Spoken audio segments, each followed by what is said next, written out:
aja ya. Iya. Nah, nempel ini. Nempel. Iya.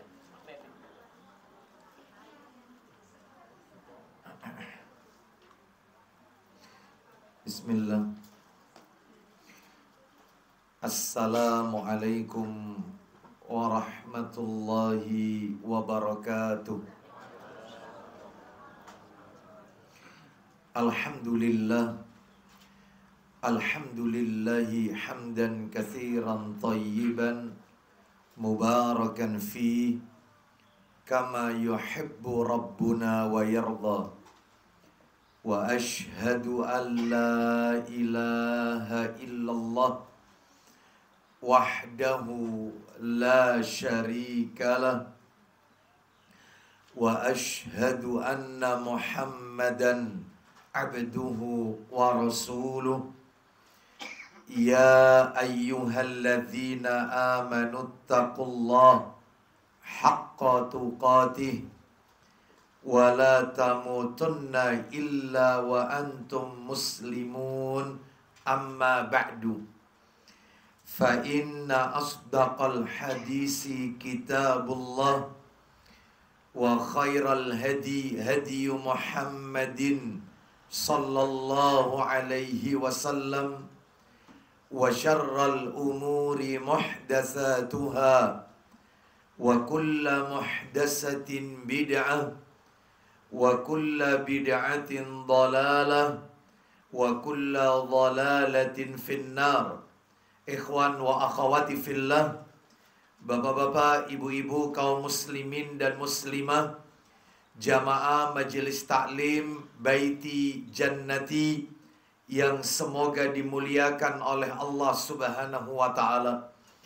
Kepada sahibul bait, keluarga Bapak Agus, semoga Allah Subhanahu wa taala melimpahkan karunia rahmat dan barakah pada keluarga dan kediaman beliau. Puji dan syukur tidak henti-hentinya selalu kita panjatkan kepada Allah Rabbul Izzati wal Jalalah atas segala karunia nikmat yang telah Allah berikan kepada kita. Di antara kenikmatan-kenikmatan tersebut yang kita rasakan di pagi hari ini adalah nikmat diberikannya kita kemudahan, kesempatan untuk talabul ilmi, menuntut ilmu di tengah-tengah kesibukan kita. Semoga langkah kaki kita, niat kita menuju majelis ini tidak lain dan tidak bukan untuk menuntut ilmu.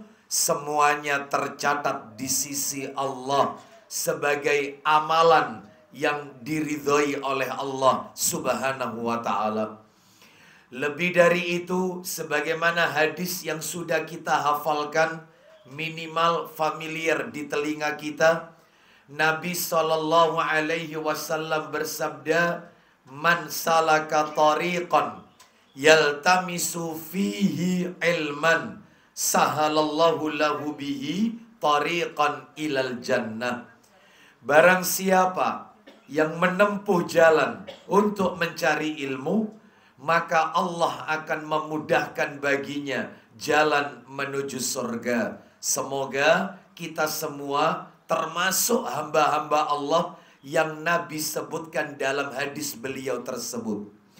Bapak Ibu kaum muslimin dan muslimah rahimani wa rahimakumullah, tidak memperpanjang muqaddimah, kajian kita pagi hari ini tidak masuk pada bab yang baru, tetapi melanjutkan pada kajian sebelumnya. Jadi kalau menurut catatan saya, terakhir pembelaan hadis yang kita bahas adalah hadis nomor berapa terakhir itu? Masih ingat? Nomor 8 ya. Nomor 8 tentang orang tua Nabi. Itu ya? Betul ya? Hadis yaitu tentang orang tua Nabi di surga atau di neraka.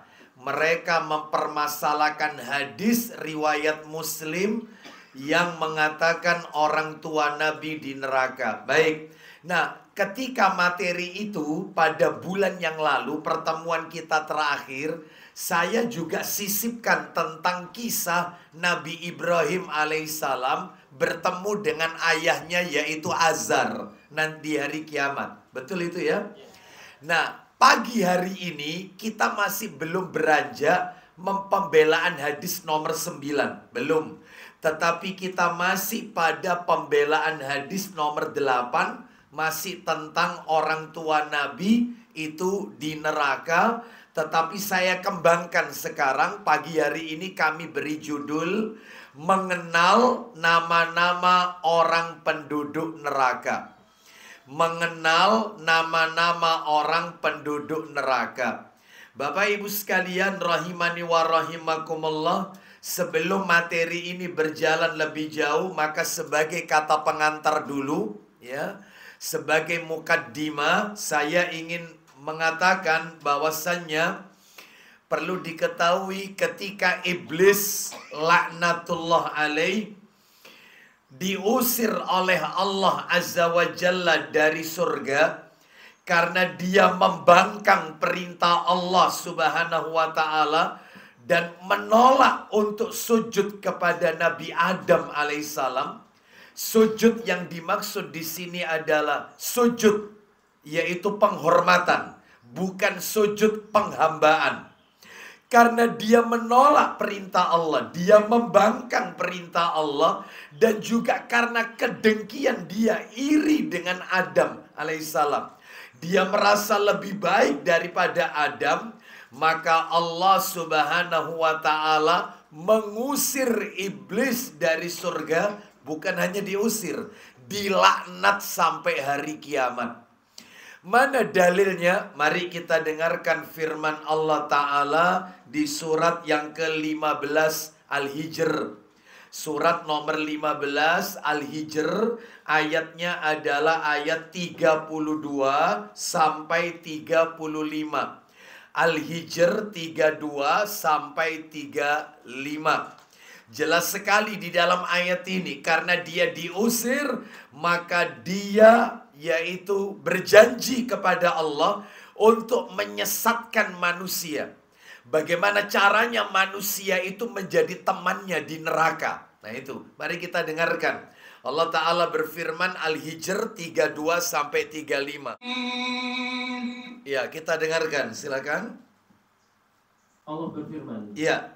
hai iblis, Ya. apa sebabnya kamu tidak ikut sujud bersama-sama mereka yang sujud itu? Baik, mereka yang dimaksud di sini adalah para malaikat. Kenapa kamu tidak ikut sujud? Yaitu bersama dengan mereka, yaitu para malaikat. Lanjut.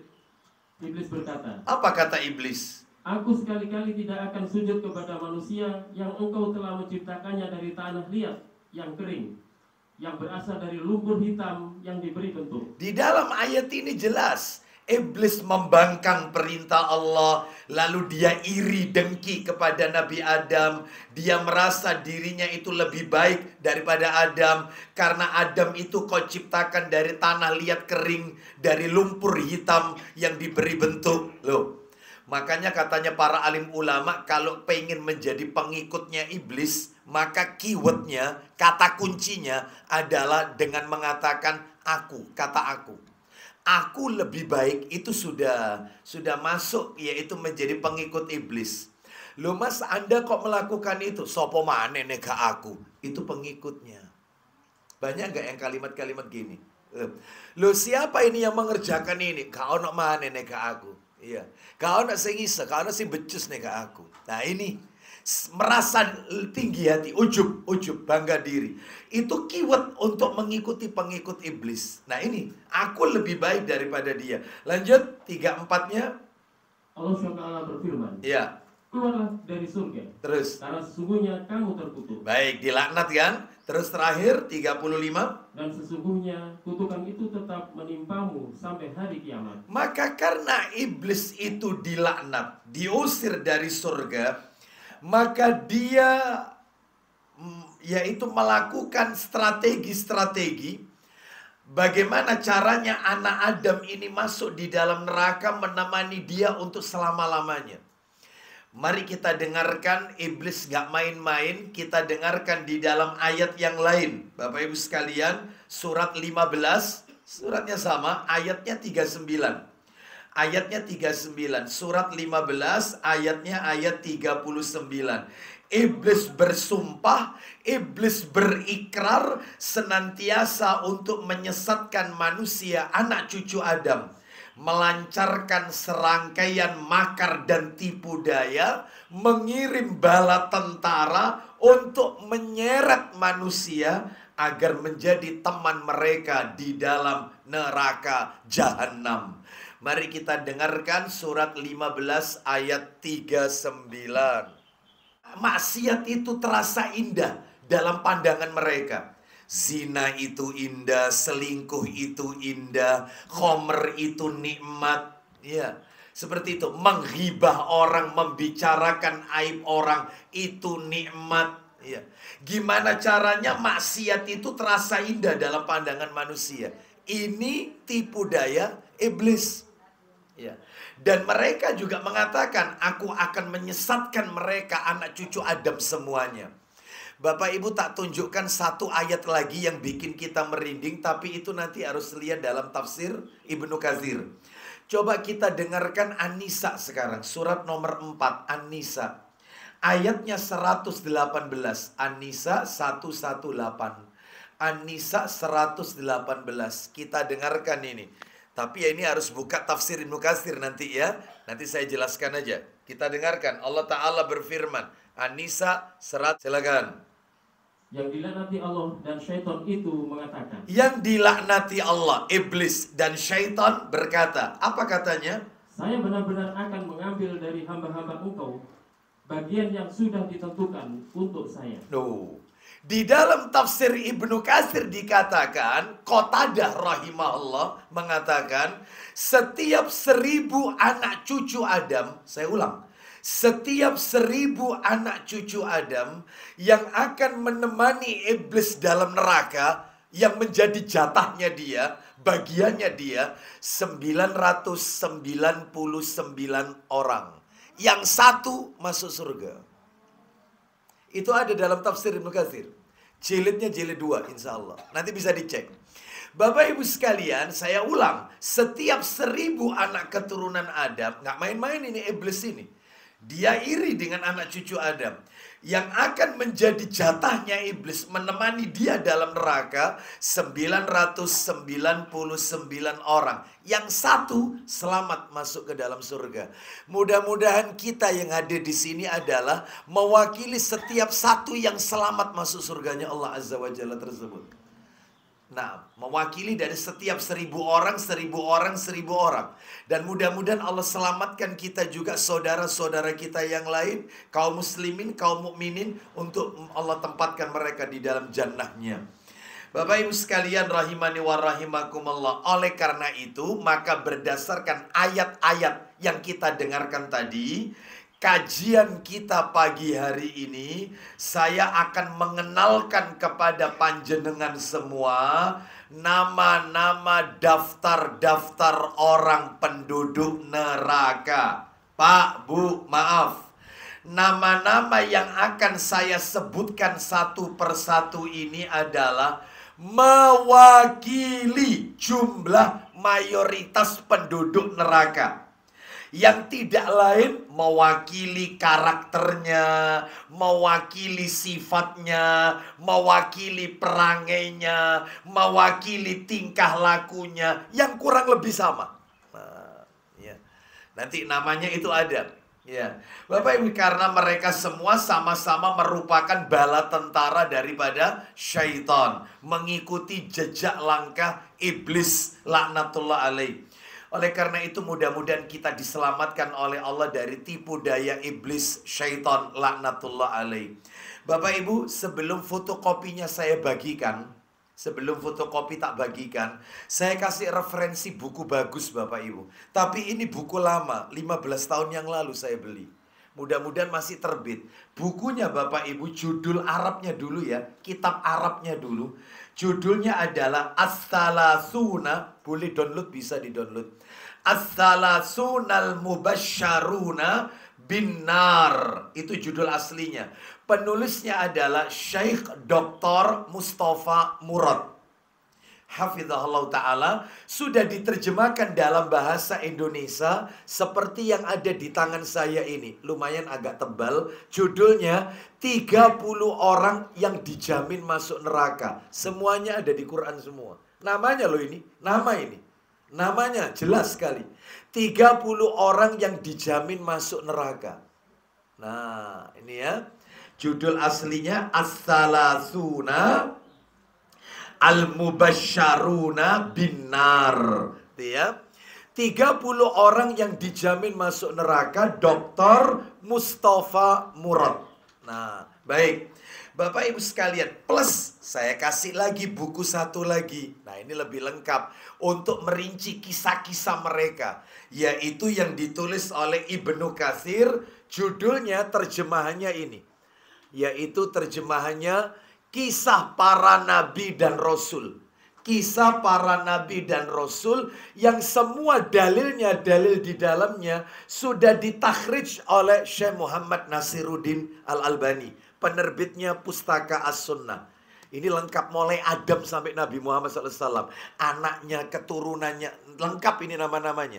Jadi Bapak Ibu insya Allah akan terhindar dari penjelasan yang doif, cerita-cerita dongeng-dongeng yang palsu, terhindar. Karena ini sudah bersumber dari dalil yang sahih. Baik, jadi bisa dimiliki dua buku tersebut, ya, dua kitab tersebut. Bapak Ibu sekalian, sekali lagi bagi yang baru datang, materi hari ini adalah melanjutkan dari materi sebelumnya. Jadi saya akan menyampaikan nama-nama orang penduduk neraka. Siapa saja lah mereka ini mewakili dari sifat, karakter, perangai, tingkah laku, dan juga yaitu yang kurang lebih sama dengan mereka. Baik Bapak Ibu sekalian, silakan mungkin kopinya dibagikan, sudah saya siapkan. Ya, sudah diperbanyak oleh Sohibul Bait, ya. Mudah-mudahan amal jariahnya diterima oleh Allah Azza wa Jalla, menjadi ladang amal, ya. Silakan dibagikan, yaitu ibu-ibu sudah saya siapkan, sudah disiapkan oleh Sohibul Bait.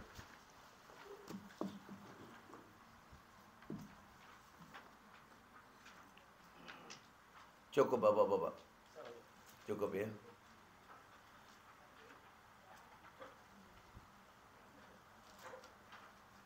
Lima halaman ya, betul. 5 halaman. Naam, betul.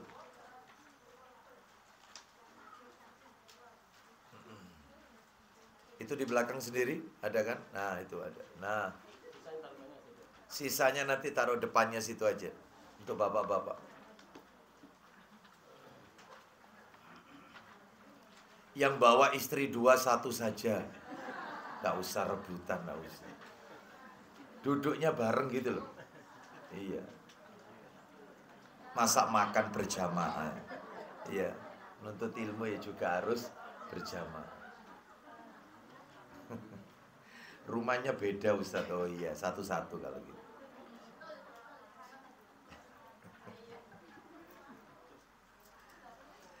Baik, kita lanjutkan Bapak Ibu sekalian. Silakan bisa dilihat fotokopinya, mengenal nama-nama orang penduduk neraka.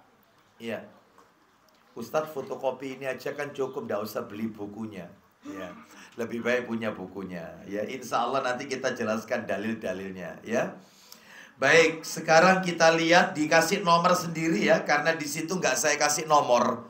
Dikasih nomor sendiri, mengenal nama-nama orang penduduk neraka. Yang pertama Bapak Ibu, yang penting itu nanti mukodimanya yang saya tulis di fotokopi itu. Ya, mukodimanya nanti dipelajari itu. Itu tadi yang kami sampaikan. Nomor 1, putranya Nabi Adam alaihissalam. Nomor 1, yang sering kali kita sebut dengan Qabil. Padahal Bapak Ibu, penamaan Qabil ini berdasarkan hadis-hadis riwayatnya Israiliyat. Jadi hadisnya dipermasalahkan. Sehingga kalau bisa yang benar itu jangan diberi nama Qabil, tetapi kita katakan putra Nabi Adam yang durhaka. Jadi penamaan Habil, penamaan Qabil, ini adalah riwayat hadisnya itu lemah Bapak Ibu. Tapi sengaja saya tulis di situ Qabil supaya Bapak Ibu paham lah. Intinya yang benar itu jangan dikasih nama Qabil, putra Nabi Adam yang durhaka. Mestinya gitu aja, ya. Baik, Bapak Ibu kalau pengen tahu siapa putra Nabi Adam yang satu ini, penduduk neraka yang pertama ini, yaitu yang konon katanya Qabil ini, bisa dilihat itu catatan kakinya nomor 3. Nah, sudah saya sebutkan kan di situ. Penjelasannya ada dalam tafsir Ibnu Katsir jilid 3 dan juga buku yang judulnya yang tadi saya referensikan, Kisah Para Nabi dan Rasul. Kitabnya ada di depan saya, halaman 74 sampai 79. Bagaimana ceritanya? Tulis sekarang. Kan memang tak kasih jarak itu dikosongi. Nah, ini penjelasannya. Yang pertama yang kita ketahui tentang putra Nabi Adam ini. Ya, di fotokopi nggak ada ini, makanya ditulis. Nggak ditulis juga nggak apa-apa. Ya. Yang pertama, kisahnya terdapat dalam Al-Quran surat. Kisahnya Qabil ini, putra Nabi Adam ini, terdapat dalam surat nomor 5 Al-Ma'idah. Nomor 5, mudah-mudahan itu space-nya cukup untuk dipakai nulis. Karena panjang ini. Yaitu saya ulang, kisahnya, jadi panjenengan kalau pengen tahu kisahnya putranya Nabi Adam, itu ada di surat nomor 5 Al-Ma'idah, ayatnya 27 sampai 31. Ayatnya 27 sampai 31. Nggak ada salahnya kita buka Bapak Ibu sekalian. Suratnya surat nomor 5 Al-Ma'idah, ayatnya 27 sampai 31. Allah Ta'ala berfirman, 27 sampai 31. Ceritakanlah kepada mereka kisah kedua putra Adam, Habil dan Qabil. Nah, itu katanya. Padahal itu hadisnya Israiliyat Bapak Ibu ya. Karena di dalam ayatnya nggak disebut Habil Qabil kok. Ya, lanjut teruskan. Menurut yang sebenarnya, ketika keduanya mempersembahkan kurban, maka diterima dari salah seorang dari mereka berdua, Habil. Terus. Dan tidak diterima dari yang lain, Qabil. Terus. Ia berkata. Apa kata Qabil katanya? Qabil berkata, aku pasti membunuhmu. Berkatalah Habil, sesungguhnya Allah hanya menerima kurban dari orang-orang yang bertakwa. Ayat 28. Sungguh kalau kamu menggerakkan tanganmu kepadaku untuk membunuhku, aku sekali-kali tidak akan menggerakkan tanganku kepadamu. Ngalah kakaknya ini, ngalah, saudaranya ngalah. Aku nggak akan balas. Padahal Bapak Ibu, kalau kita lihat dalam buku ini, Kisah Para Nabi, Habil itu putra Nabi Adam yang soleh ini, fisiknya lebih kuat, lebih keker daripada yang saudaranya ini, lemah. Tapi dia tidak mau, ini kan dulur soalnya, saudara. Lanjut teruskan. Aku sekali tidak akan menggerakkan tanganku kepadamu untuk membunuhmu. Aku takut kepada. Sesungguhnya aku takut kepada Allah. Terus. Seru sekalian alam. Ayat 29. Sesungguhnya aku ingin agar kamu kembali dengan membawa dosa membunuhku dan dosamu sendiri. Lanjut. Maka kamu akan menjadi penghuni neraka. Dan yang demikian itulah pembalasan bagi orang-orang yang zalim. Sudah diingatkan sama saudaranya. Ayat 30-nya. Maka hawa nafsu Qabil menjadikannya menganggap mudah membunuh saudaranya. Sebab itu dibunuhlah ia. Maka jadilah ia seorang di antara orang-orang yang merugi. Baik, saat duluran iri. Iri sama saudaranya. Persembahannya diterima oleh Allah, sedangkan dia tidak diterima. Iri, dengki, dibunuh, dihilangkan nyawa saudaranya. Lanjut terus 31. Kemudian Allah menyuruh seekor burung gagak menggali-gali di bumi untuk memperlihatkan kepadanya, yaitu Qabil, bagaimana dia seharusnya menguburkan mayat saudaranya. Allahu Akbar. Lanjut. Berkatalah Qabil. Apa kata Qabil? Penyesalan mesti di akhir. Silakan. Aduh celaka aku. Mengapa aku tidak mampu berbuat seperti burung gagak ini? Lalu aku dapat menguburkan mayat saudaraku ini. Maka? Karena itulah jadilah dia seorang di antara orang-orang yang menyesal. Baik.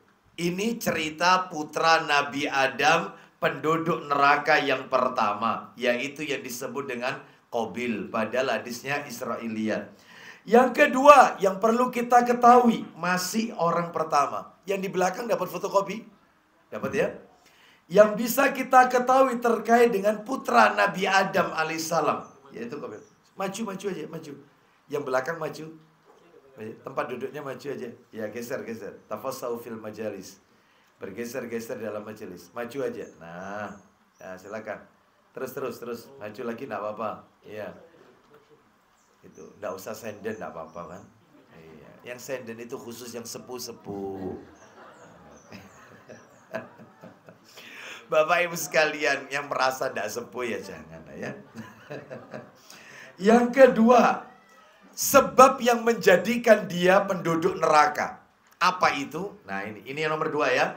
Sebab yang menjadikan ia masuk ke dalam neraka. 1.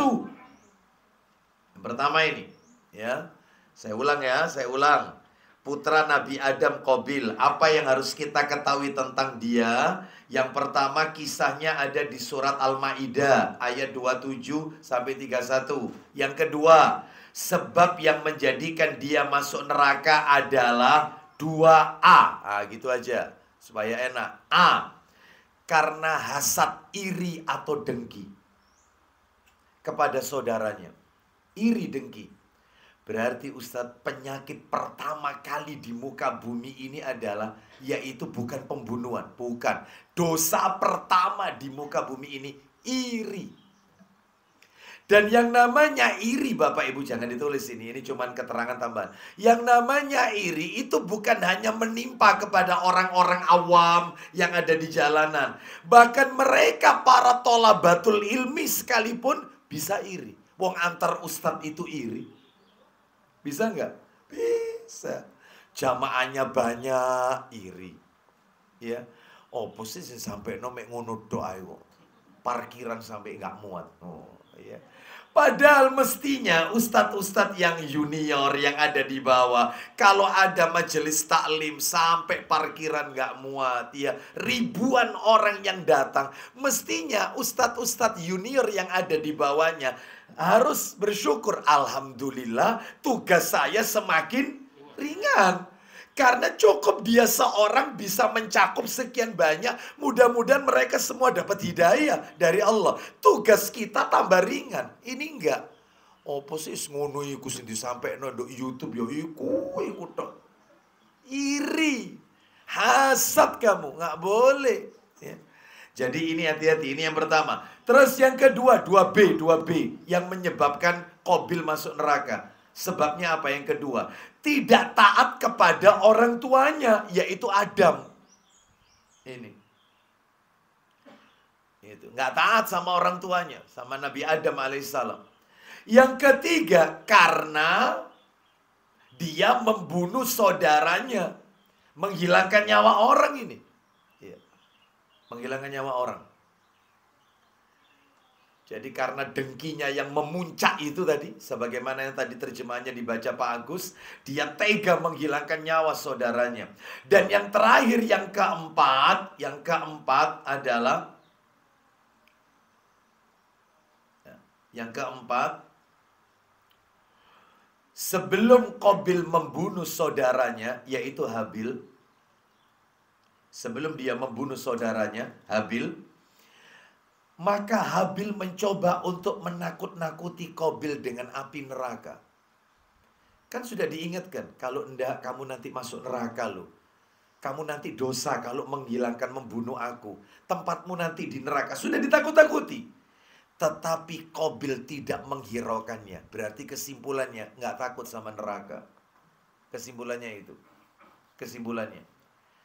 Jadi dia tidak takut dengan, yaitu adanya hari berbangkit. Dengan akhirat nggak takut. Baik, ini cuman 2D saja ya, A, B, C, D. Sekarang yang nomor 3, lanjutan dari yang nomor 2. Masih cerita anaknya, putranya Nabi Adam. Nomor 3, persembahan kurban kedua putra Nabi Adam. Persembahan kurban kedua putra Nabi Adam, yaitu Habil dan Qabil, bukan untuk memperebutkan wanita, bukan. Yang beredar di masyarakat itu. Kan ceritanya katanya Habil itu mendapatkan yaitu yang cantik kan gitu. Qabil mendapatkan yang jelek. Maka dia tidak terima, mestinya itu ya tampan dapat cantik, yang tidak tampan dapat yang tidak cantik. Mestinya begitu. Lah dia tidak terima, kenapa kok dia dinikahkan dengan saudaranya? Loh kok nikah sak duluran? Iya, karena nggak ada umat waktu itu. Dan ini syariatnya tiap nabi itu berbeda-beda. Ini syariatnya Nabi Adam. Waktu itu dinikahkan silang.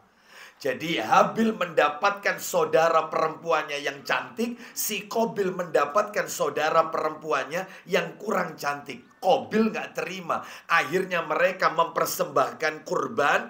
Ya, jadi ini cerita palsu ini. Jadi apa yang mereka lakukan, ya, mempersembahkan kurban itu bukan untuk memperebutkan seorang wanita. Bukan.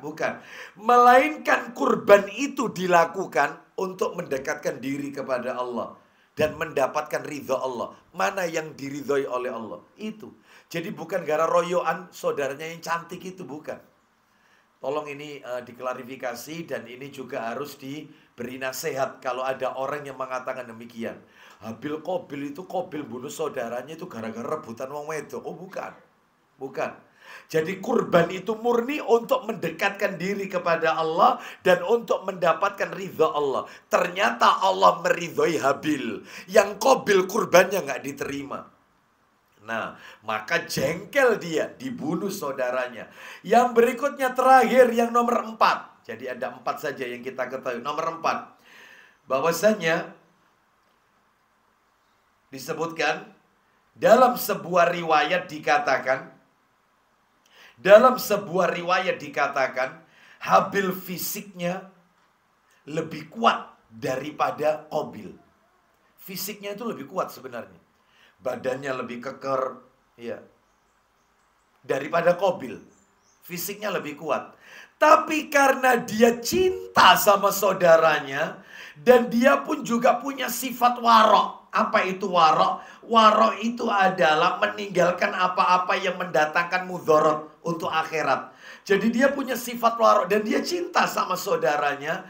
Maka Habil tidak mau membalas saudaranya. Jadi ya dibiarkan batu itu, yaitu dibunuhnya itu dilempar batu. Seperti itu. Karena itu ini menunjukkan kepada kita bahwasannya apa yang menyebabkan Qabil masuk neraka, ya ini tadi alasannya ada 4 tadi, dan ada 4 hal juga yang perlu kita ketahui tentang Qabil. Baik, sekarang kita beranjak nama penduduk neraka yang nomor 2. Nah, jadi sebelum masuk nomor 2, siapa saja di antara kaum muslimin yang suka iri saduluran, ya, saudaranya sukses dia tidak terima, ya, apalagi kalau sudah saudaranya itu mendapatkan bisikan-bisikan jahat dari pasangan hidupnya, entah istrinya atau suaminya. Dulurmu iku koyoke anu koyoke gawe anu koyoke jambi-jambi kowe. Kok sugih nemen itu. Iya. Itu kok gak wajar sugine iku, gak wajar. Ini mulai ya, diurek-urek ya, sehingga benci sama saudaranya. Tuh, maka berarti dia meniru Qabil. Jadi ini mewakili karakter sudah. Ya, seperti itu. Saudaranya sendiri dibunuh, menghilangkan nyawa saudaranya sendiri. Naudzubillah. Tawuran antar kampung, tawuran antar supporter bola, saudaranya sendiri sama-sama muslim dibunuh, dilukai. Ya ini niru Qabil. Nah ini mewakili, Qabil ini mewakili dari semua orang yang ada dalam neraka. Yang nomor 2 sekarang putranya Nabi Nuh. Siapa putra Nabi Nuh? Seringkali kita katakan Kan'an. Yang benar itu yang ada dalam kurung itu. Siapa itu? Yam. Yang benar itu bukan Kan'an. Nah, ya kan? Ya itu ya. Kenapa? Jadi Yam gitu ya. Baik, kita lihat sekarang penjelasannya. Lihat catatan kakinya Bapak Ibu, dilihat untuk keterangan lengkapnya, yaitu penjelasannya Ibnu Katsir jilid 4 halamannya 348, dan juga buku yang ada di depan saya yang dari tadi saya referensikan, Kisah Para Nabi dan Rasul, penulisnya Ibnu Katsir, halamannya 120. Baik, kita bahas apa yang perlu kita ketahui tentang putra Nabi Nuh ini. Iya. Yang pertama, kisahnya terdapat dalam surat Hud. Ada di surat Hud. Surat Hud Kisahnya putranya Nabi Nuh ini yaitu Yam ada di surat Hud, surat nomor 11. Ayatnya ayat 41 sampai 44. Hud 41 sampai 44. Jadi kan enak. Cerita tentang ini ada di surat ini, cerita tentang ini. Nah, itu ya. Baik, kita dengarkan sekarang surat Hud, surat 11, ayat 41 sampai 44. Allah berfirman. Ya, kita dengarkan 41 sampai 44. Cerita tentang putra Nabi Nuh alaihissalam. Silakan. Dan Nuh berkata, naiklah kamu sekalian ke dalamnya dengan menyebut nama Allah di waktu berlayar dan berlabuhnya. Terus. Sesungguhnya Rabbku benar-benar Maha Pengampun lagi Maha Penyayang. 42. Dan bahtera itu berlayar membawa mereka dalam gelombang laksana gunung. Terus. Dan Nuh memanggil anaknya, sedang anak itu berada di tempat yang jauh terpencil. Wahai anakku. Wahai anakku, naiklah ke kapal bersama kami dan janganlah kamu berada bersama orang-orang yang kafir. Ayat 43. Anaknya menjawab, lihat anak durhaka, apa jawabannya? Aku akan mencari perlindungan ke gunung yang dapat memeliharaku dari air bah. No, hati-hati yang suka nyekar ke gunung. Ini mewakili ini termasuk. Iya, penjaga apa? Apa itu istilahnya juru kunci. Ah, itu ya. Sudah. Ya, ini sudah ada contohnya. Terus lanjut, teruskan. Nuh berkata, tidak ada yang melindungimu hari ini dari azab Allah selain Allah saja. Terus. Yang Maha Penyayang. Lanjut. Dan gelombang menjadi penghalang antara keduanya. Maka jadilah anak itu termasuk orang-orang yang ditenggelamkan. Lanjut, terakhir. Dan difirmankan oleh Allah, hai bumi, telanlah airmu, dan hai langit, hujan berhentilah, dan air pun disurutkan, perintah pun diselesaikan. Dan bahtera itu pun berlabuh di atas bukit Judi, dan dikatakan, binasalah orang-orang yang zalim. Baik, apa yang bisa kita ambil dari kisah ini? Yang pertama tadi adalah surat Hud, kisahnya ya. Yang kedua yang bisa kita jelaskan dalam putra Nabi Nuh, bukan Hud ya, Nabi Nuh alaihissalam, yaitu putranya ini. Nama anak Nabi Nuh adalah Yam. Nama anak Nabi Nuh adalah Yam. Putra keempat dari 4 bersaudara. Siapa saja 4 bersaudara itu? 1 namanya Sam. Sam biasa Sam. 2 Ham. Namanya singkat tuh saja, 1 suku kata. Iya. Yang benar itu kalau kasih nama itu 1 suku kata. Iya. Lah ini kan kadang-kadang kita kepikiran paspor gitu loh. Jadi 3 suku kata. No itu ya. Nggak usah, cukup 1 suku kata di belakangnya nama ayah gitu sama nama kakek. Itu mestinya. Sam, lihat nama-nama nabi. Adam, Idris, Daud, 1 Sulaiman. 1 suku kata. Muhammad SAW terakhir. 1 suku kata. Itu yang benar nama itu. Ya, saya ulang. Sam. Yang kedua Ham. Yang ketiga Yafits. Itu anak nomor 3. Anak nomor 4 Yam. Lah ini yang tenggelam tadi itu. Lah terus Kan'an itu dari mana? Nah, iya.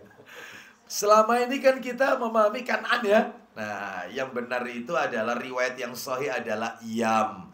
Dalilnya di sini nanti, kisah para nabi dalam kitabnya Ibnu Katsir. Sudah saya referensikan. Nomor 3. Sebab yang menjadikan ia masuk neraka. Ada 2. Ada 2 sebab yang menjadikan putranya Nabi Nuh masuk neraka. 1. Berarti ini nomor 3 ya tadi itu ya. 3A gitu aja ya. Betul ya? Ya, 3A gitu aja. Yang pertama, yang A adalah dia kafir karena mencari perlindungan kepada gunung. Kafir karena mencari perlindungan kepada gunung. Sesaji ke gunung. Ya ini mewakili. Termasuk kalau di negeri kita ini ke Gunung Kawi.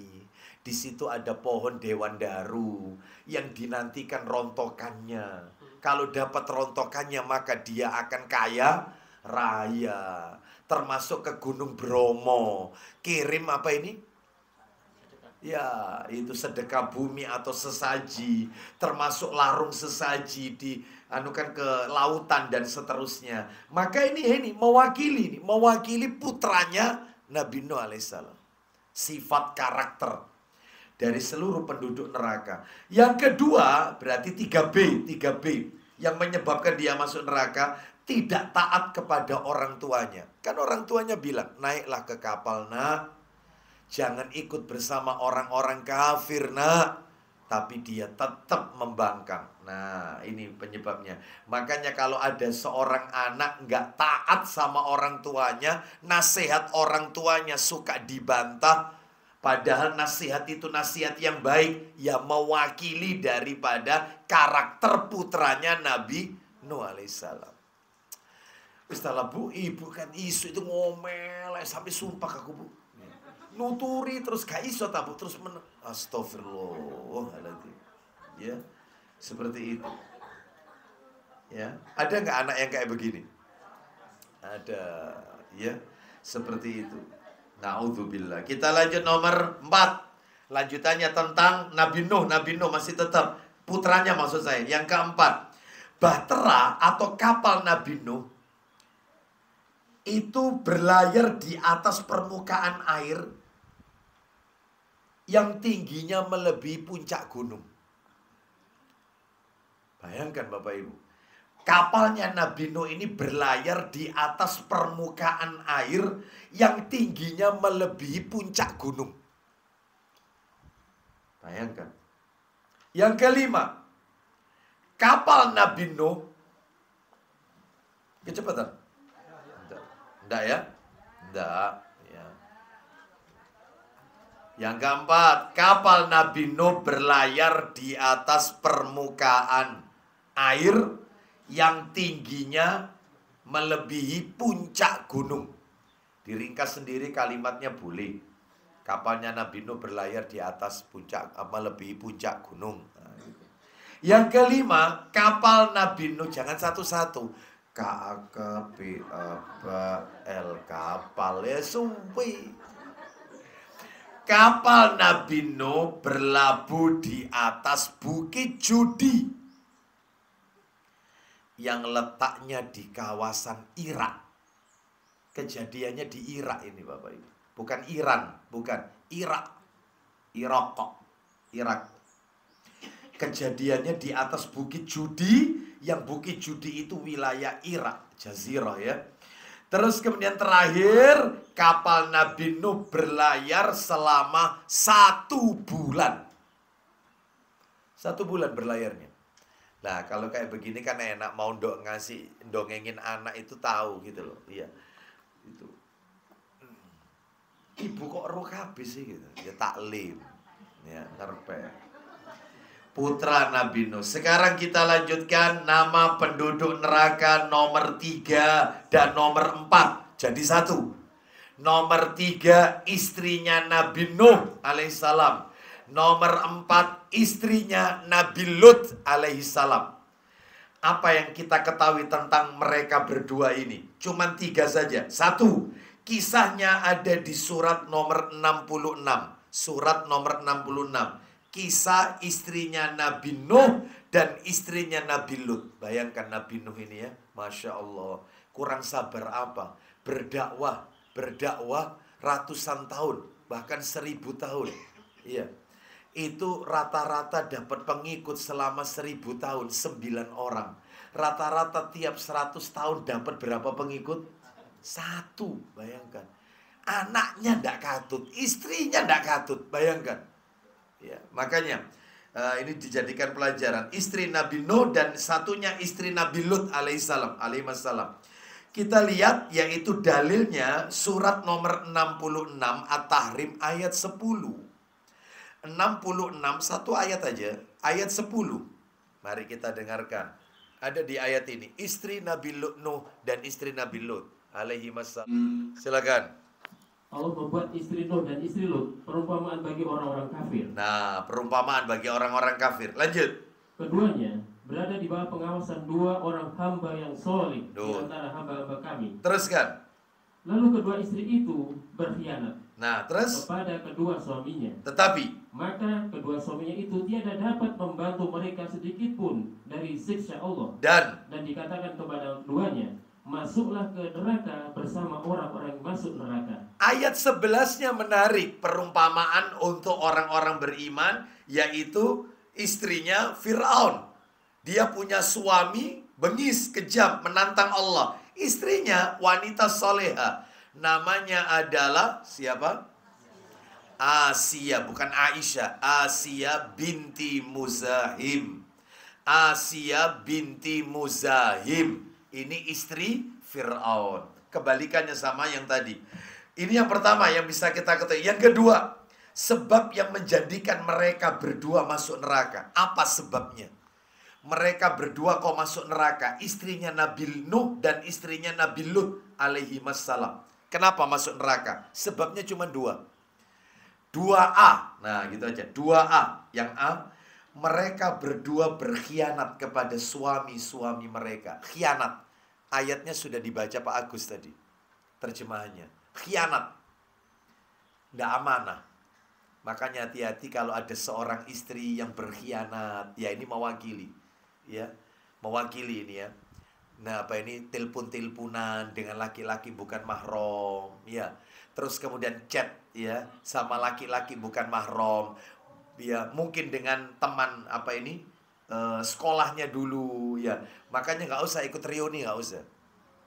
Ya, ini nanti akan terjadi yaitu cinta lama belum kelar Bapak Ibu. Cinta lama belum kelar, CLBK ya. Bukan bersemi kembali. Jangan, nggak usah ya. Termasuk keluar rumah nggak pakai izin. Ya ini mewakili ini, mewakili istrinya Nabi Nuh, istri Nabi Lut. Sebab banyak wanita zaman sekarang kalau keluar itu pakai paketannya, paketan terusan. Jadi ibarat masuk wahana permainan kan ada paket terusan. Gimana istri keluar rumah pakai terusan? Kamu tadi ngaji di Pak Agus jam berapa? 8:30. Lu sekarang ini jam berapa? Zuhur. Lu memangnya panjang tak ceramahnya? Ya enggak, selesainya jam 10. Cuma tadi aku mesisan mampir. Nah ini ilmu mesisan ya ini. Pakai terusan. Tadi itu ada teman yang sakit mas. Makanya mumpung ide dok puri indah. Tadi aku nyambangi pisan. Ya ini pakai terusan. Mestinya sebelum berangkat ke sana itu telepon. Mas aku sekalian boleh enggak? Nggak boleh. Pulang ke rumah. Ya aku butuh sama kamu. Pulang. Ya pulang lah. Ya jangan. Lama mokso kadang-kadang. Ide loh sampai Pak Agus. Wah lama saya tahu. Ya. Nah ini hati-hati. Ya. Pulang ya pulang. Baik kita lanjutkan. Hati-hati. Nomor 2. 2B. Tidak taat kepada suami-suami mereka. Nggak taat. Sama Nabi Nuh nggak taat. Sama Nabi Lut nggak taat. Nggak taat. Jadi istri wajib taat sama suami karena itu adalah surganya. Bahkan istri yang mentaati suaminya maka nanti di akhirat dia disuruh memilih 8 pintu surga mana saja yang ia sukai. Taat dalam hal ini adalah taat dalam hal yang ma'ruf, yang baik. Bukan taat dalam hal yang mungkar, bukan. Karena mentaati suami ada syaratnya, mentaati ustadz ada syaratnya, mentaati ulil amri ada syaratnya, mentaati orang tua ada syaratnya. Selama perintahnya baik, ikut. Kalau tidak baik, melanggar aturan Allah dan Rasulnya, maka tidak ada ketaatan untuk mereka. Sedangkan mentaati Allah dan Rasulnya, nggak pakai syarat, tanpa syarat. Sami'na wa ta'na. Terakhir nomor 3 yang harus kita ketahui. Kan tadi nomor 2, 2A, 2B. Sekarang nomor 3. Yang dimaksud pengkhianatan dalam ayat tadi. Pak Agus sudah baca tadi. Mereka istri, 2 orang istri ini berkhianat sama suaminya. Yang dimaksud pengkhianatan di sini bukan masalah zina. Selingkuh. Bukan. Kenapa? Karena tidak ada satupun istri para nabi dan rasul yang melakukan perselingkuhan atau zina. Nggak ada. Mulai Nabi Adam sampai Nabi Muhammad SAW. Mereka istri-istri para nabi. Bahkan nabi itu jumlahnya banyak. Puluhan ribu, 124 ribu jumlah nabi. Kalau rasul 315. Yang kita ketahui namanya baru 25 orang. Itu yang kita ketahui. Seluruh istri para nabi, seluruh istri para rasul, tidak ada satupun yang terjangkit perselingkuhan, zina, nggak ada. Jadi yang dimaksud berkhianat di sini bukan masalah zina, tetapi tidak taat sama suaminya untuk menyembah Allah. Yaitu yang dimaksud tidak amanah itu, berkhianat. Hanya itu aja. Tidak mau mendengarkan peringatan dari Allah. Nah itu maksudnya. Sekarang kita lanjut orang kelima, penduduk neraka yang nomor 5 halaman 2, paling atas. Raja Babilonia, namanya Namrud bin Kan'an. Ya, itu. Jadi nggak ada kaitannya sama Nabi Nuh alaihissalam. Jadi Raja Babilonia namanya Namrud bin Kan'an. Untuk lebih jelasnya lihat catatan kaki nomor 6 nanti. Ibnu Katsir. Ya, seperti itu. Nah sekarang kita lihat apa yang bisa ketahui tentang Namrud ini. Ada 5. 1, ada 5 ya, diingat-ingat. 1. Kisahnya Namrud ini ada di surat Al-Baqarah Bapak Ibu. Loh kan enak, tiap orang ada dalilnya di Quran. Surat Al-Baqarah tentang Namrud ini, ayatnya 258. Al-Baqarah 258. Al-Baqarah 258. Allah Ta'ala berfirman tentang Namrud, Raja Babilonia. Allah berfirman. Kita dengarkan ceritanya, silakan. Apakah kamu tidak memperhatikan orang yang mendebat Ibrahim tentang Robnya, yaitu Allah? Karena Allah telah memberikan kepada orang itu pemerintahan atau kekuasaan. Loh, kerajaan atau kekuasaan. Siapa orang di sini? Ya lihat Ibnu Katsir sama kitab yang saya referensikan ini. Namanya Namrud bin Kan'an. Namanya itu. Lanjut teruskan. Ketika Ibrahim mengatakan, apa kata Ibrahim alaihissalam kepada si raja ini? Silakan. Robku adalah yang menghidupkan dan mematikan. Terus. Orang itu pun berkata, iya, saya dapat menghidupkan dan mematikan. Dia datangkan 2 orang, yang satu dibunuh, mati, yang satu dibiarkan gak dibunuh. Loh, saya bisa menghidupkan, saya bisa mematikan. Oh, kurang ajar ya. Ini Namrud ini. Terus lanjut, silakan. Ibrahim pun berkata, ya, sesungguhnya Allah menerbitkan matahari dari timur. Nah, terus. Maka terbitkanlah dia dari barat. Baik, terus. Lalu heran terdiamlah orang kafir itu. Terus. Dan Allah tidak memberi petunjuk kepada orang-orang yang zalim. Yang dimaksud orang itu dari tadi adalah di dalam tafsir Ibnu Katsir disebutkan Namrud bin Kan'an. Ini yang pertama. Yang kedua, yang perlu kita ketahui tentang Raja Babilonia satu ini. Yang kedua, pada saat itu, berarti di zamannya Nabi Ibrahim ya, zamannya Nabi Ibrahim. Ada 4 orang raja yang berkuasa di dunia. Cuma 4. Ingat-ingat ini, ujian keluar. Ada 4 orang raja yang berkuasa di dunia. Yang 2 mukmin, yang 2 lagi kafir. Ada 4 orang berkuasa, menguasai dunia. 4 orang. Yang 2 mukmin, yang 2 kafir. Siapa yang mukmin? Yang mukmin adalah 1 Sulaiman bin Dawud. Waktu itu Sulaiman bin Dawud alaihi wassalam. Sulaiman putranya Nabi Dawud. Ini raja menguasai dunia. Yang kedua yang mukmin lagi adalah Zulkarnain. Oh, jadi itu satu zaman. Iya. Zulkarnain waktu itu. Sedangkan 2 yang kafir, ada 2 yang kafir. Ya. Satunya namanya Namrud. Ya ini yang sedang kita bicarakan orangnya ini. Namrud. Yang kedua namanya Bukhtanasor. Bukhtanasor.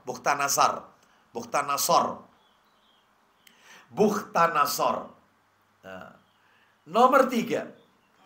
Namrud menguasai bumi selama 400 tahun. Dia berkuasa di muka bumi ini 400 tahun Bapak Ibu. Dilantik itu jadi raja 400 tahun. Lah pada saat umur dilantiknya umur berapa? Nggak diketahui. Wallahu alam. Tapi yang jelas semenjak dilantik dia jadi raja itu 400 tahun. Yang keempat, apa yang menyebabkan dia masuk neraka? Ada 3. Sebabnya ada 3. Yang menjadikan dia sebagai penduduk neraka sebabnya ada 3. Berarti kita sebutkan. Kenapa Bu? Oh jangan cepet-cepet. Yang nomor 3 Namrud. Berkuasa selama 400 tahun semenjak diangkat jadi raja. Nomor 4 Sebab yang menyebabkan dia masuk neraka ada 3, 4A. 4A, yaitu zolim, sombong,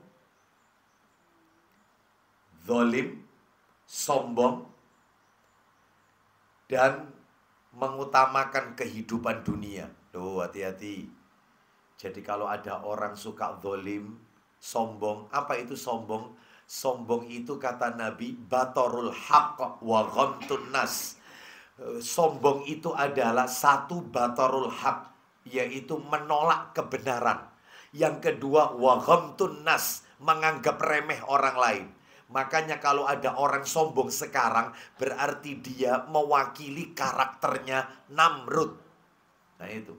Contohnya kayak apa Ustadz? Misalnya istrinya menasehati suaminya, Mas, aku pernah dengar katanya Ustadz pada waktu kajian, yang kamu lakukan itu ndak boleh Mas, itu dosa, ada dalilnya. Apa kata suaminya? Ustadzmu kok belajar sampai aku. Gak usah ngurui aku. Ustadzmu kok belajar sampai aku. Umur berapa Ustadz? Saya lebih banyak makan garam. Kon ngaji ket wingi ya sudah. Ada nggak suami egois kayak gini? Tapi di sini ndak ada ya. Ndak ada yang ngaku mungkin ya. Jadi istrinya rajin taklim, tapi suaminya ketika dinasihati, Mas, itu gak oleh Mas iku bid'ah. Sampai suaminya mau megang apa gitu, iki bid'ah apa gak? Tanya, ya. Seperti itu, ya. Istrinya Masya Allah, ya. Ikut taksin, ikut bahasa Arab, ikut mana-mana, ya. Suaminya begitu baca Quran, walladzina kurang idgham, ya. Baca lagi. Ikfa, ya, bacaannya begini, ya Allah. Jadi kalau ada istrinya, bacanya itu di ruang tertutup, kalau bisa istrinya. Jadi kalau masuk rumah itu gemeter suaminya, kayak kena Parkinson. Bapak kasihan nasibnya kan suami ini, kasihan ya. Jenggotnya tumbuh putih sebelum waktunya. Kita lanjutkan. Itu nomor berapa tadi? 2. Nomor 3, Namrud. Nomor 3, sebab dia masuk neraka. Nomor 2, 4B. B. Yang 4A, sombong, zolim, mengutamakan kehidupan dunia. Itu jadi 1. Yang B sekarang, 4B, mengejek dan mendebat Nabi Ibrahim.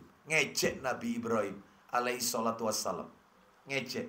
Utusannya Allah, Rasul ini Nabi Ibrahim ini. Nabi ya Rasul, Rasul ya Nabi. Bahkan Nabi Muhammad SAW saja dalam Al-Quran disuruh mengikuti Nabi Ibrahim. Kita saja kalau baca solawat, itu solawat Ibrahimiyah. Allahumma salli ala Muhammad wa ala ali Muhammad. Ya Allah, pujilah Nabi Muhammad dan keluarga Nabi Muhammad, kama sallaita ala Ibrahim wa ala ali Ibrahim, sebagaimana engkau telah memuji Nabi Ibrahim dan keluarganya. Begitu. Makanya disebut sholawat Ibrahimiyah. Ini tidak Namrud, malah mengejek seruannya Nabi Ibrahim. Itu diolok-olok, diejek. Terus yang ketiga, 4C adalah mengaku sebagai Tuhan. Namrud ngaku sebagai Tuhan. Itu disebutkan dalam tafsir Ibnu Katsir. Ngaku. Sebab dia kan didatangkan 2 orang. Nabi Ibrahim bilang, Allah Tuhanku bisa menghidupkan, bisa mematikan. Aku juga bisa. 2 orang didatangkan, satunya dibunuh, satunya nggak dibunuh. Loh, aku bisa menghidupkan dan aku bisa mematikan. Jadi dia ngaku sebagai Tuhan. Nah, ini yang menyebabkan dia masuk neraka. Sekarang yang nomor 5. Nah, ini agak panjang.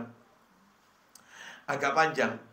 Tolong jangan ditulis karena ini panjang. Diringkas sendiri nanti ya. Saya bacakan aja. Tolong nanti kira-kira Bapak Ibu disadur sendiri. Begini ceritanya. Yang nomor 5 ini tentang Namrud. Allah membinasakan Namrud dan bala tentaranya dengan mengirimkan sekumpulan nyamuk. Sehingga bala tentaranya tidak mampu melihat matahari. Saking banyaknya nyamuk. Matahari nggak kelihatan. Allah kirimkan itu, nyamuk. Terus Allah membinasakan Namrud dan bala tentaranya dengan cara nyamuk itu memakan daging dan darah mereka. Dibinasakan. Yang tersisa tulang-tulang mereka. Jadi disesep saat itu. Tinggal tulang tok. yang Allah kirimkan nyamuk ini ya. Kemudian seekor nyamuk, lah ini untuk Namrud, khusus Namrud. Seekor nyamuk masuk ke dalam lubang hidung Namrud yang tinggal di lubang hidung tersebut selama 400 tahun. Dan dia diangkat jadi raja 400 tahun. Lah kita nggak tahu umur dia diangkat itu umur berapa. Semenjak dia diangkat jadi raja, itu sudah sombong. Maka Allah kirimkan nyamuk itu masuk ke lubang hidungnya 400 tahun. Allah mengadabnya dengan nyamuk tersebut selama kurun waktu tersebut. Jadi Namrud selalu memukul kepalanya dengan besi. Sampai akhirnya Allah membinasakannya dengan nyamuk tersebut. Jadi dipukul terus kepalanya. Karena nggak tahan sakitnya. 400 tahun. Bayangkan. Tapi tidak sadar-sadar. Bayangkan Bapak Ibu sekalian. Demikianlah Namrud, yaitu menjadi raja 400 tahun. Allah mengadabnya 400 tahun pula. Sama seperti lamanya dia menjadi raja. Itu ada di Ibnu Katsir sini kitabnya, Kisah Para Nabi. Nah, makanya saya nukil ini. Jadi harus tahu, jadi Namrud itu binasanya karena seekor apa? Nyamuk. Yang nyamuk itu Allah kirimkan saking banyaknya, matahari nggak kelihatan. Khusus untuk Namrud Allah kirimkan satu nyamuk yang hinggap di hidungnya masuk selama 400 tahun. Karena sakitnya, karena yang dihisap itu darah. Terus dihisap, makan dagingnya. Sehingga dia mukuli, yaitu kepalanya. Baik, jadi ini yang kelima yang terakhir. Silakan diringkas sendiri, yaitu yang nomor 5. Sekarang yang nomor 6. Nah, ini biangnya. Kemarin sudah kita bahas bulan yang lalu ya. Ayahnya Nabi Ibrahim. Di situ disebut Azar. Ayahnya bapaknya Nabi Ibrahim. Ayahnya Nabi Ibrahim. Dalilnya di mana? Lihat catatan kaki nomor 7, keterangannya nanti bisa dibaca. Sekarang kita tulis apa yang bisa kita ketahui terkait dengan Azar. Ada 4. Yang pertama, kisahnya ada di surat Maryam. Kisahnya Azar ada di surat Maryam, surat 19. Surat 19 ayatnya 41 sampai 48. Surat 19 ayatnya 41 sampai 48. Kisahnya Azar. Allah Ta'ala berfirman, silakan. Ceritakanlah, hai Muhammad, kisah Ibrahim di dalam Alkitab atau Al-Quran. Terus. Sesungguhnya ia adalah seorang yang sangat membenarkan, lagi seorang nabi. Padua.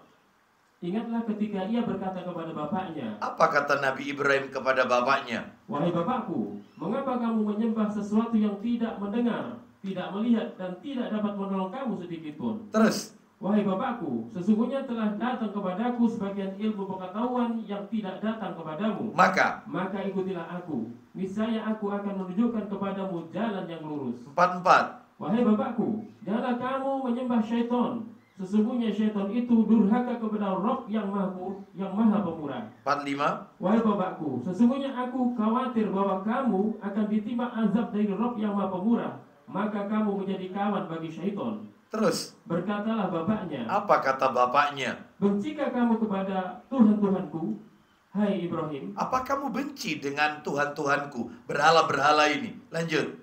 Jika kamu tidak berhenti. Apa ancaman bapaknya? Maka niscaya kamu akan kurajam. Terus. Dan tinggalkanlah aku buat waktu yang lama. Diusir anaknya. Lanjut. Maka berkatalah Ibrahim, semoga keselamatan dilimpahkan kepadamu. Terus. Aku akan meminta ampun bagimu kepada Rabbku, sesungguhnya dia sangat baik kepadaku. Ayat 48-nya. Dan aku akan menjauhkan diri daripadamu dan dari apa yang kamu seru selain Allah. Loh, ditinggalkan sama Ibrahim, bapaknya sama berhala yang dia buat. Ditinggalkan. Terus. Dan aku akan berdoa kepada Rabbku. Mudah-mudahan aku tidak akan kecewa dengan berdoa kepada Rabbku. Ternyata Allah tolak doanya karena tidak boleh mendoakan orang-orang kafir. Doa ampunan, doa rahmat tidak diperbolehkan. Yang nomor 2, namanya bapaknya Nabi Ibrahim itu ada di Quran. Nama bapaknya tercantum dalam Al-Quran. Suratnya surat 6 ayat 74. Mari kita dengarkan. Loh, nama bapaknya ada? Iya, dalam Al-Quran. Nama bapaknya Nabi Ibrahim. Surat nomor 6 Al-An'am ayat 74. Al-An'am ayat 74. Allah Ta'ala berfirman. Ya, di situ disebutkan Azar. Silakan. Dan ingatlah di waktu Ibrahim berkata kepada bapaknya Azar. Duh, ada tercantum. Terus. Pantaskah kamu menjadikan berhala-berhala sebagai sebagai Tuhan-Tuhan? Terus. Sesungguhnya aku melihat kamu dan kaummu dalam kesesatan yang nyata. Yang ketiga, menurut Ibnu Abbas radhiyallahu anhu, sepupunya Nabi ini, namanya Nabi Ibrahim itu adalah Tarih, bukan Azar. Tarih. Menurut Ibnu Abbas. Adapun Azar itu adalah patung yang disembah oleh bapaknya. Nama patung, bukan nama bapak. Nama bapaknya itu Tarih. Tarih. Ahlul kitab mengatakan pakai kho, Tarikh. Ahlul kitab. Tapi menurut Ibnu Abbas biasa Tarih. T-A-R-I-H. Tarih. Itu ya. Jadi Azar itu adalah berhala yang dibuat oleh bapaknya, dikasih nama. Jadi ini nama julukan Azar itu. Wallahu a'lam bishawab. Yang keempat sekarang terakhir, sebab yang menjadikan dia masuk neraka. Cuma dua. Yang pertama 4A gitu aja, 4A, dia penyembah syaitan, nyembah berhala. Nyembah syaitan, nyembah berhala. Dan yang kedua adalah dia sombong, tidak mau menerima kebenaran. Dakwah putranya. Sombong, gak mau menerima kebenaran. Nah, kita lanjutkan sekarang orang yang nomor 7. Kalau tidak salah orang yang ke-7 sudah saya tulis ya di situ ya. Saya bacakan aja. Di situ ada tambahan yang tidak saya cantumkan di fotokopi panjenengan. Nomor 7 siapa itu penduduk neraka? Pemimpin kaum Samud. Siapa pemimpinnya kaum Samud? Qidar bin Salif bin Junda namanya. Dihafalkan, ujian keluar. Ya, Qidar bin Salif bin Junda. Kisahnya nggak ada di situ. Ada di dalam Al-Quran. Kisahnya ini, orang ini. Qidar ini. Qidar bin Salif. Suratnya surat nomor 7. Al-A'raf. Surat nomor 7. Ayatnya 73 sampai 78. Surat nomor 7 Al-A'raf. Ayatnya 73 sampai 78. Pemimpin kaum Samud. Kaumnya Nabi Soleh ini. Kaum Samud itu kaumnya Nabi Soleh alaihissalam. Kita dengarkan Allah Ta'ala berfirman. Al-A'raf. Al-A'raf ayat 73 sampai 78. Dan kami telah mengutus kepada kaum Samud saudara mereka Soleh. Terus. Ia berkata. Apa kata Nabi Soleh alaihissalam? Wahai kaumku, sembahlah Allah. Terus. Sekali-kali tidak ada Rabb bagimu selainnya. Baik. Sesungguhnya telah datang bukti yang nyata kepadamu dari Rabbmu. Baik, berarti dakwanya adalah dakwah tauhid. Lanjut. Ini seekor onta. Seekor unta betina Allah ini menjadi tanda bagimu. Ulang lagi. Sembahlah Allah. Tidak ada Tuhan sembahan bagimu selain Dia. Sesungguhnya telah datang kepadamu. Silakan. Sembahlah Allah. Sekali lagi tidak ada Rabb bagimu selainnya. Terus. Sesungguhnya telah datang bukti yang nyata kepadamu dari Rabbmu. Unta betina Allah ini menjadi tanda bagimu. Terus. Maka biarkanlah dia makan di bumi Allah. Dan janganlah kamu mengganggunya dengan gangguan apapun yang karenanya kamu akan ditimpa siksaan yang pedih. Nah baik, ini ada onta betina, jangan diganggu ini. Terus lanjut, ujian. Dan ingatlah olehmu di waktu Rabbmu menjadikan kamu pengganti-pengganti yang berkuasa sesudah kaum Ad dan memberikan tempat bagimu di bumi. Terus. Kamu dirikan istana-istana di tanah-tanahnya yang datar dan kamu pahat gunung-gunungnya untuk dijadikan rumah. Terus. Maka ingatlah nikmat-nikmat Allah dan janganlah kamu merajalela di muka bumi membuat kerusakan. Kemudian. Pemuka-pemuka yang menyombongkan diri di antara kaumnya berkata kepada orang-orang yang dianggap lemah yang telah beriman di antara mereka, tahukah kamu bahwa Soleh diutus menjadi Rasul oleh Rabb-nya? Terus. Mereka menjawab, sesungguhnya kami beriman kepada wahyu yang Soleh diutus untuk menyampaikannya. Terus, 76-nya. Orang-orang yang menyombongkan diri berkata, sesungguhnya kami adalah orang yang tidak percaya kepada apa yang kamu imani itu. Nah, kemudian ayat 77 disembelih onta itu. Silakan. Kemudian mereka sembelih unta betina itu, dan mereka berlaku angkuh terhadap perintah Tuhan. Dan mereka berkata, hai Solih, datangkanlah apa yang kamu ancaman itu kepada kami. Nantang dia. Terus. Jika betul, kamu termasuk orang-orang yang diutus Allah. Terakhir. Karena itu mereka ditimpa gempa. Maka jadilah mereka mayat-mayat yang berkelimpangan di tempat tinggal mereka. Tuh. Bapak Ibu, kita lihat yang sudah saya tulis itu. Singkat cerita, kisah tentang yaitu Qidar ini. Singkat cerita, Allah Subhanahu wa taala mengutus Nabi Saleh alaihissalam kepada kaum Samud. Ingat-ingat ya, Nabi Saleh itu kepada kaum Samud agar beribadah kepada Allah saja, tidak menyekutukannya. Namun mereka kaum Samud menolak dan meminta bukti agar Nabi Saleh bisa mengeluarkan seekor onta betina yang bunting pada sebuah batu besar yang mereka beri nama Al-Katibah. Nama batu itu disebut nama batunya Al-Katibah. Ini nggak ada di dalam Al-Quran. Ini ada di dalam kisah itu yang ditulis oleh Ibnu Katsir tadi. Terus, kemudian Nabi Saleh mengikat janji dengan mereka agar jika itu dilakukan, maka mereka mau beriman dan mengikuti Nabi Saleh. Setelah mereka memberi sumpah dan janji, maka Nabi Saleh mengerjakan sholat dan berdoa. Loh, berarti zaman dulu sudah ada sholat. Sudah ada sholat. Meminta kepada Allah Azza wa Jalla. Tidak lama kemudian batu itu pun bergetar dan retak. Lalu keluarlah onta betina yang besar yang sedang bunting dari batu itu. Mereka semua lihat itu. Terus suatu hari mereka bermaksud membunuh onta tersebut. Tuh ya toh, mulai mengingkari. Maka ada seorang wanita tua yang kafirah. Itu mestinya kafirah itu ya. Karena wanita soalnya. Wanita tua kafirah. Yang namanya Unaiza. Hati-hati. Namanya Unaiza. Binti Ghanam bin Majlaz.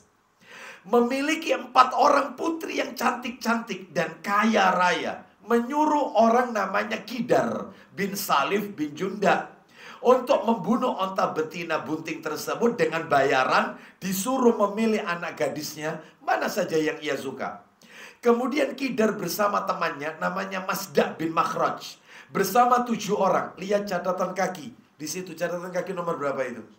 9. Lihat bawahnya nomor 9. Surat apa itu?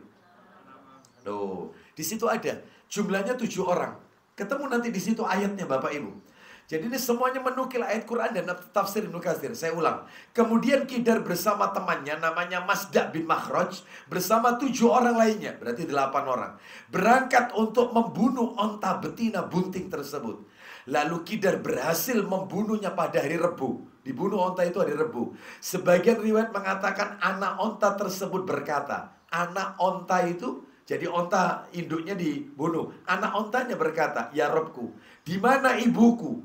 Dan disebutkan bahwa anak onta itu melenguh, mengeluarkan suara, melenguh 3 kali, lalu masuk ke dalam batu dan menghilang di batu tersebut. Jadi kan onta betina itu kan bunting. Begitu induknya dibunuh, anaknya yaitu keluar mengatakan, di mana ibuku?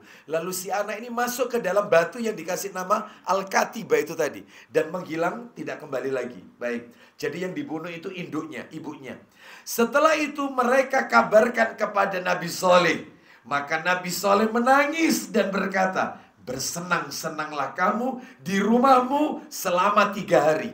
Dibunuh hari Rabu, dikasih waktu 3 hari. Senang-senanglah kalian. Itu lihat catatan kakinya ada di surat Hud ayat 65. Nah itu, ada di situ.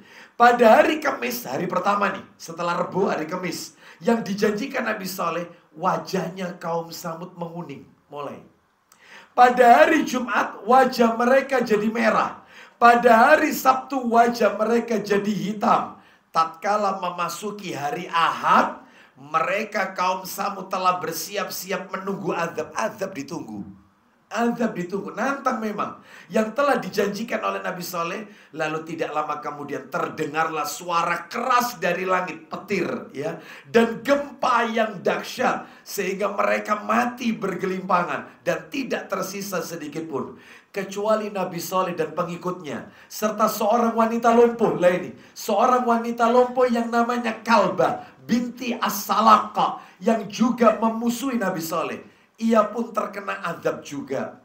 Dalam riwayat lain dikatakan bahwa tidak ada seorang pun yang tersisa dari keturunan kaum Samud kecuali ada orang namanya Abu Raughal.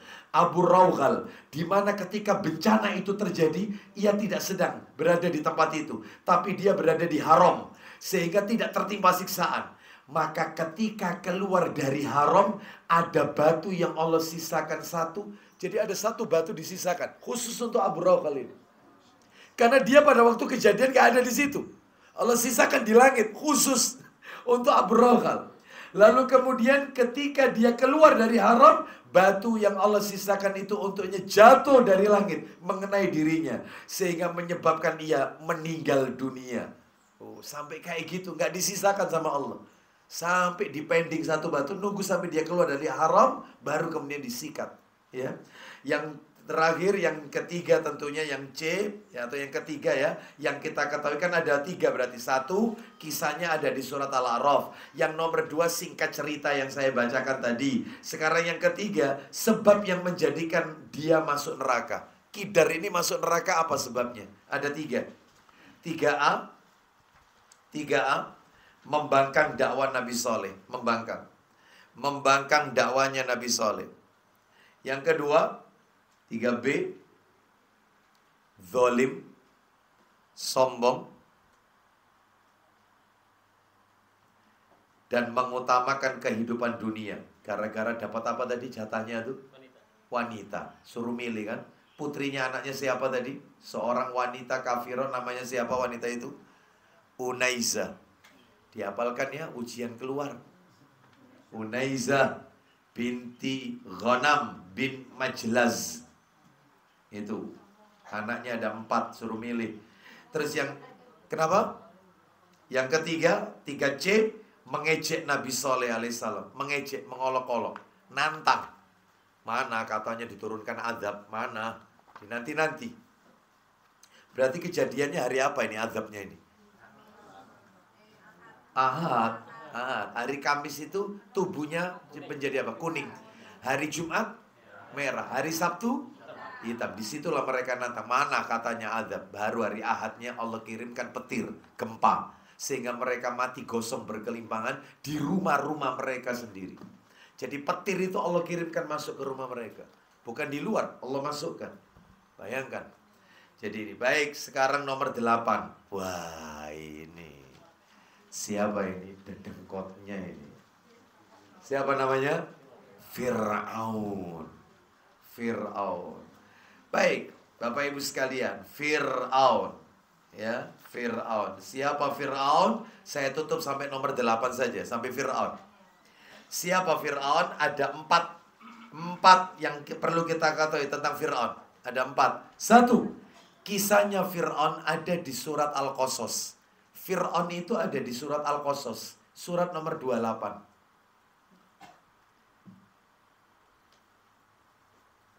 Bulan depan fotokopinya dibawa ya, karena saya akan adakan ujian nanti ya. Oh iya, boleh open book. Suratnya 28 Al-Qasas, ayatnya 38 sampai 42. 38 sampai 42. Semua catatannya dibawa semua. Mulai awal ya. Serius ini ada ulangannya ini Bapak Ibu. Karena Desember libur, mungkin ya. Nah, kita lihat nanti jadwalnya. Surat 28 ayat 38 sampai 42. Silakan. Dan berkata Fir'aun, apa kata Fir'aun? hai pembesar kaumku, aku tidak mengetahui Tuhan bagimu selain aku. Ngaku Tuhan. Terus? Maka bakarlah hai Haman untukku tanah liat. Nah, terus? Kemudian buatkanlah untukku bangunan yang tinggi. Terus? Supaya aku dapat naik melihat Tuhan Musa. Wih, kurang ajar. Ya, terus lanjut. Dan sesungguhnya aku benar-benar yakin bahwa dia termasuk orang-orang pendusta. Loh, Fir'aun menyuruh Haman untuk membuat bangunan yang tinggi. Berarti Fir'aun tahu kalau Allah itu ada di atas. Loh, kok bisa ada ustadz zaman sekarang yang tidak meyakini Allah itu ada di langit? Allah itu di mana-mana katanya. Padahal yang benar itu, yang di mana-mana itu adalah rahmatnya Allah. Sedangkan zatnya istiwa alal arsh, di langit. Fir'aun aja paham. Lanjut teruskan. Dan berlaku angkuhlah Fir'aun dan bala tentaranya di bumi Mesir tanpa alasan yang benar, dan mereka menyangka bahwa mereka tidak akan dikembalikan kepada kami.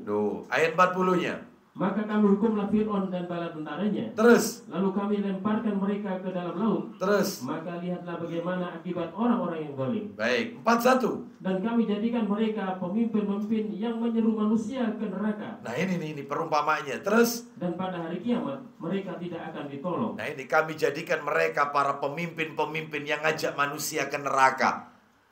Ya, dan pada hari kiamat mereka tidak akan pernah ditolong. Terakhir, dan kami ikutkanlah laknat kepada mereka di dunia ini, dan pada hari kiamat mereka termasuk orang-orang yang dijauhkan dari rahmat Allah. Baik, itu yang pertama terkait Fir'aun. Yang kedua, di dalam Al-Quran namanya Fir'aun disebut 74 kali.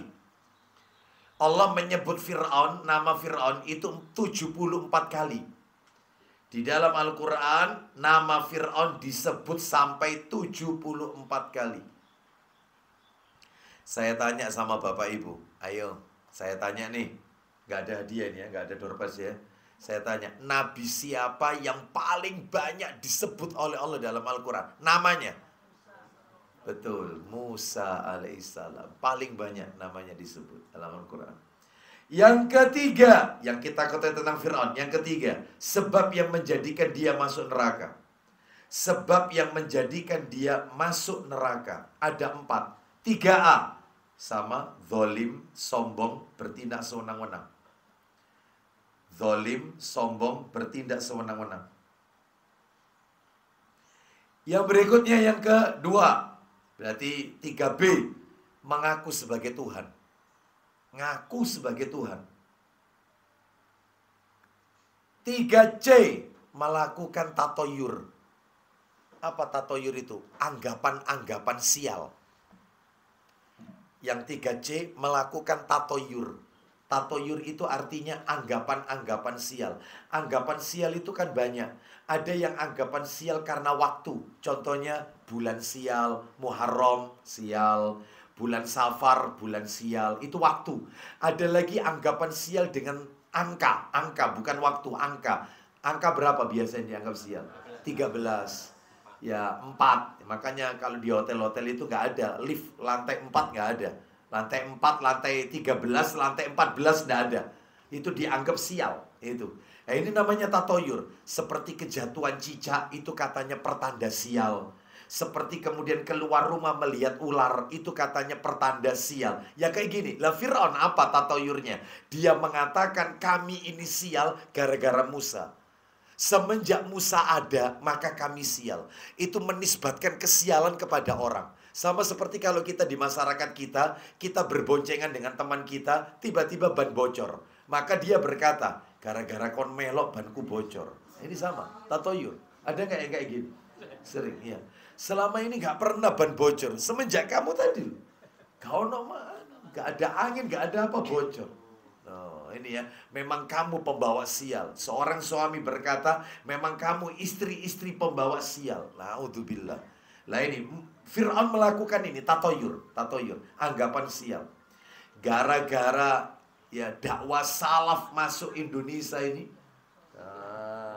ya, musibah bertubi-tubi. Ya ini gara-gara jenggotan. Ada nggak yang ngomong kayak gini? Itu tatoyur, itu tatoyur. Jadi menisbatkan kesialan kepada orang. Nah, itu nggak boleh. Sekarang kita lanjutkan yang poin D, 3D. Membangkang dakwah Nabi Musa. Membangkang dakwanya Nabi Musa alaihissalam. Yang terakhir nomor 4 sekarang. Kan ada 4 yang perlu kita ketahui terkait Fir'aun. Nomor 4. Nomor 4 ini saya bacakan, tolong diringkas sendiri ya. Diringkas. Ini, nomor 4 tolong diringkas sendiri. Saya bacakan begini.